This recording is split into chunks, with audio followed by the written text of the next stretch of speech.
Hey guys, I'm Marlene and welcome back to my channel. So today I'm going to be reading an extract from To Wear a Crown for you guys. To Wear a Crown is releasing within the next week on the 25th of May. It is a dark political fantasy adventure for adults and it is available for pre-order currently in the link in the description box below, and you can also enter the pre-order giveaway to get the first 3 chapters of To Wear a Crown straight to your inbox within 48 hours of entering. And you can also stand a chance to win one of 3 grand prizes consisting of a signed paperback copy of To Wear a Crown, a character art print, and one of 3 To Wear a Crown bookmarks. So yeah, without further ado, let's dive into the scene. Staella couldn't sleep. It was past midnight and she'd been rolling around. It would take some time to get used to the new bed. Yes, the room was stunning, with blackwood furniture and silk linens, but it wasn't home. She missed the flower-patterned quilt she'd shared with her sister, the creaky floors. Here, everything was quiet. There were no paternal snores or performing crickets to be heard, and the night was black as pitch, a new moon invisible in the sky. She rolled over, sighed, and lit the candle on her nightstand.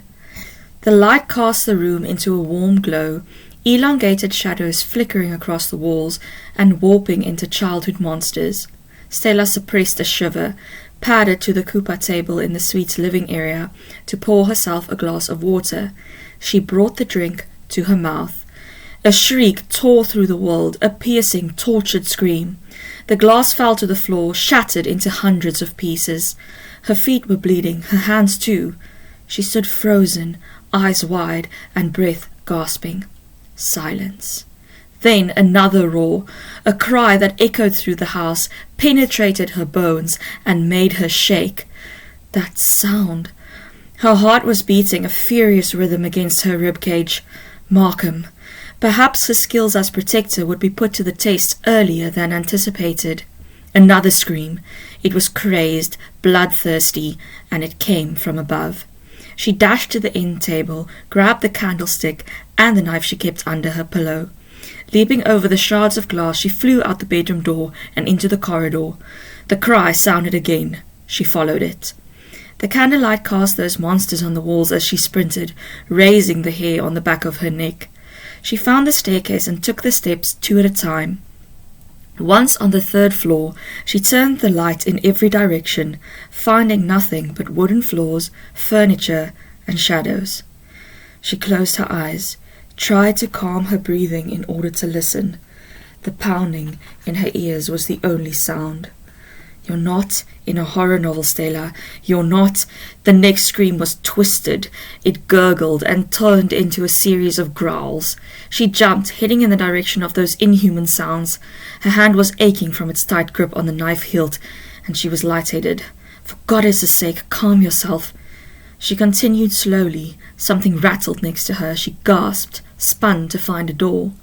It was like all the others in the house, perhaps a little sturdier, except for the iron bolt and heavy lock on the outside. On the outside? That chilling shriek sounded again. It came from behind the door. Staella yelped, found her limbs quaking. She took deep breaths, tried to slow down her raging heart. Every nerve in her body told her to run, but she didn't because her brain so desperately wanted to know what was yelling, growling behind that door. She could probably pick the lock. That lock was put there by someone. They know. Taking a step closer, she called, "Who's in there?" The rattling stopped. Utter silence consumed the hallway. Bam! Something heavy slammed into the door from the other side. Again, snarled, scratched, screamed, bam! And then nothing. Just like that, the onslaught stopped. Staella shook her head and bolted back down the stairs. At the landing to the 2nd floor, she dashed right, away from her room, to the one farthest down the hallway. She stopped at the door, panting. Her candle's flame sputtered in the looming dark. She slammed her fist into the wood, hammered at it, and yelled, "Markham, are you okay?" She heard shuffling inside but couldn't wait any longer, so she grabbed the handle. Locked. She banged on the door again. "Markham!" Someone mumbled on the other side. A key turned, and the door swung open. He was safe. Lad Aesher's hair looked like a bird's nest, his face puffy with sleep. He frowned down at her. "Staella, what's going on?" Her chest was still heaving as she pointed upward. "Screaming. Something is screaming." He seemed to wake up at that, eyes widening. Yes, we..." Another howl tore through the manor. Staella's knuckles whitened around the candlestick. "Now that I know you're safe, I should open the door." She turned away, starting for the staircase. A hand caught her wrist. She stopped and twisted to find Markham with her in the corridor. "No." She scowled at him. "No."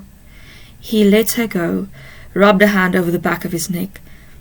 "Staella, this house is old. It has many secrets. Secrets I cannot share at this time." The breath left her lungs in one swoosh, leaving her covered in ice. She just stared at him. He attempted a small smile. "Know that we are all safe. You're safe. I've never been a protector before, but I'm pretty sure I'm supposed to be doing something," she squeaked. He moved closer and took her free hand with gentle movements. His eyes were pleading, soft. "I know you have no reason to, but please trust me." She really wanted to, felt everything in her tug to acquiesce.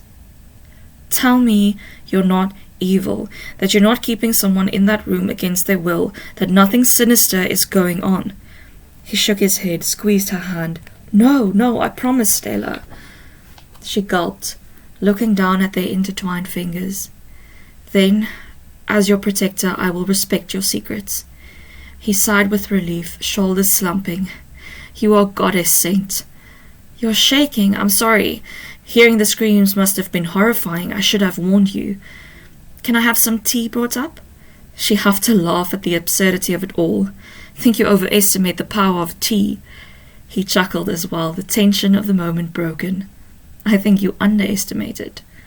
She shook her head, realized she was still holding his hand. She pulled back her arm and cleared her throat. "I'm all right. I'll just head back to bed." "I can walk you to your room." "I'm supposed to be the bodyguard here, remember?" The corner of his lips tugged upward. "Of course. I hope you can sleep well." She nodded, turned her head to her own room. "Staella," she looked around, found him in his doorway. The expression on his face somehow settled her nerves. "Thank you."